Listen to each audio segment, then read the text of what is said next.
Hello friends, good morning সকলোকে। আজি আমি উপস্থিত আছোঁ শিলচৰৰ আচাৰ ডিষ্ট্ৰিক্টৰ অলংঘাট উন্নয়ন খণ্ডৰ তাতে আমাৰ অমৃত সৰোবৰ নামৰ এটা প্ৰজেক্ট চলি আছে।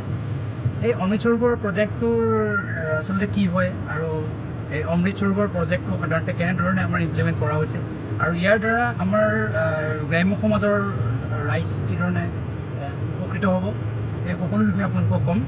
তো আমাৰ লগত আছে এয়া সঞ্জীৱ চুত্ৰধৰ আৰু পিছফালে আমাৰ লগত আছে আমাৰ প্ৰধানী আৰু ইফালে আছে আমাৰ নাথ।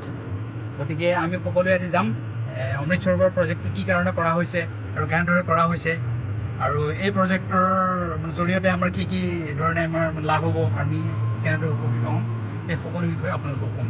চাই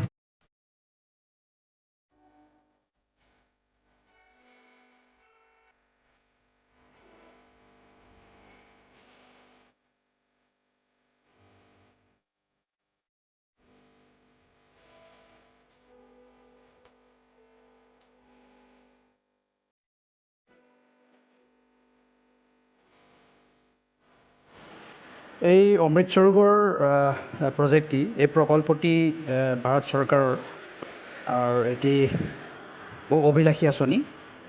এই আঁচনিৰ পোনপ্ৰথমে উন্মোচিত হৈছিলে 2022 চনৰ 24 এপ্ৰিল তাৰিখে উত্তৰ প্ৰদেশত। আৰু এই আঁচনিৰ মূলত উদ্দেশ্য আছিলে যে ভাৰতবৰ্ষই স্বাধীনতা লাভ কৰাৰ 75 বছৰ পূৰ্তি উপলক্ষে দেশৰ প্ৰতিখন ৰাজ্যৰ প্ৰতিখন জিলাতে প্ৰায় 75টাকৈ কমেও 75টাকৈ পুখুৰী খালি আৰু অমৃত সৰোবৰ গঢ়ি তাত পানী সংৰক্ষণৰ ব্যৱস্থা কৰা।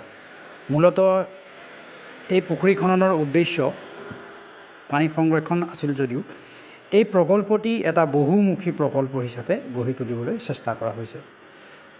ইতিমধ্যে আমাৰ এই আঁচনিৰ অধীনত অসমৰ বিভিন্ন ঠাইত বিভিন্ন ধৰণৰ পঞ্চায়তত প্ৰতিখন পঞ্চায়তে আমাৰ এই আঁচনি গ্ৰহণ কৰা হৈছে। আৰু এই আঁচনি ইতিমধ্যে বহু পঞ্চায়তৰ অধীনত আৰু বহু জিলাত ইতিমধ্যে সমাপন হৈছে আৰু কিছুমান জিলাত ইয়াৰ কাম চলি আছে। আৰু এই আঁচনিৰ মূলত উদ্দেশ্য যদিও পানী সংৰক্ষণ আছিলে, এই আঁচনিৰ জৰিয়তে বহুমুখী প্ৰকল্প ৰূপান্তৰিত কৰি এই প্ৰকল্পটি যাতে মৎস্য পালনৰ কাৰণেও উপযোগী কৰি তুলিব পাৰি সেয়াও লক্ষ্য স্থিৰ কৰা হৈছে। এই প্ৰকল্পটি মীন বিভাগ আৰু কৃষি বিভাগৰ সহযোগত পঞ্চায়ত আৰু গ্ৰাম উন্নয়ন বিভাগে ৰূপায়িত কৰিছে আৰু প্ৰতিটো পুখুৰীৰ পানীকালি হৈছে 7.5 বিঘা, অৰ্থাৎ 1 হেক্টৰ ৱাটাৰ এৰিয়া। আৰু এই 1 হেক্টৰ ৱাটাৰ এৰিয়াৰ যিটো আছে তোমাৰ তাতে মৎস্য পালন কৰি আমাৰ মহিলা সবলীকৰণৰ উদ্দেশ্যে আমাৰ যিবোৰ আত্মসহায়ক গোট আছে, মহিলা আত্মসহায়ক গোট আছে, এই মহিলা আত্মসহায়ক গোটবোৰক প্ৰদান কৰা হৈছে।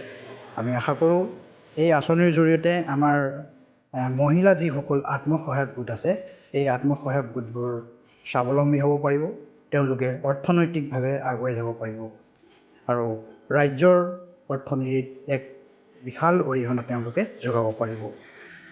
আৰু আমি ঘূৰি অহাৰ পথত বিভিন্ন ধৰণৰে সৰোবৰ এনেধৰণৰ মীন পালনৰ পুখুৰী দেখিবলৈ পালোঁ। আৰু তাৰ পৰা আমি এটা কথা অনুমান কৰিব পাৰোঁ যে আমাৰ ৰাজ্যখনৰ মীন পালকসকলে, কৃষকসকলে নিজৰ অৰ্থনীতি মীন পালনৰ জৰিয়তে নিজৰ অৰ্থনীতি আগুৱাই নিয়াৰ উপৰিও ৰাজ্যখনৰ অৰ্থনীতিলৈও এক আশাব্যঞ্জক বৰঙণি আগবঢ়ায়।